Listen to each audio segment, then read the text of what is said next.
মুসলমানের পায়ের তলায় মাটি নাই, এক গরু খাওয়াকে নিয়ে পর্যন্ত কি হালত তৈরি হচ্ছে। ইফতার নিয়ে ঝামেলা, সাহরি নিয়ে ঝামেলা, রমজানের আলোচনা করবে এটা নিয়ে পর্যন্ত ঝামেলা। আরে রক্তারক্তির পরিবেশ, এখনো পর্যন্ত কত আলেম জেলে পড়ে আছে এবং আদৌ ঈদের আগে মুক্তি পাবে কিনা এগুলোরও গ্যারান্টি নাই। তো মুসলমানের যখন দেয়ালে পিঠ থেকে গেছে, পায়ের তলায় মাটি নাই, তখনও মুসলমান বসে বসে নাকি 8 রাকাত না 20 রাকাত এই 100 বছর আগে সমাধানকৃত বিষয় নিয়ে বিতর্ক করবে। আরে কারেন্ট কত, এর কিছু কারেন্ট যদি নিয়ে বিদ্যুৎ অফিসে দেওয়া যেত তাহলে অন্তত বাংলাদেশের লোডশেডিং এর সমস্যা সমাধান হয়ে যেত।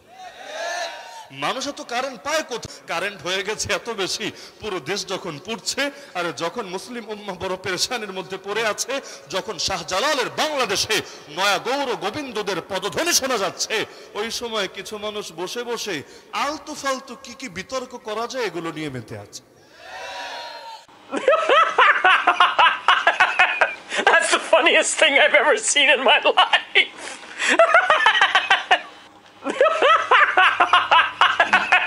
That's the funniest thing I've ever seen in my life.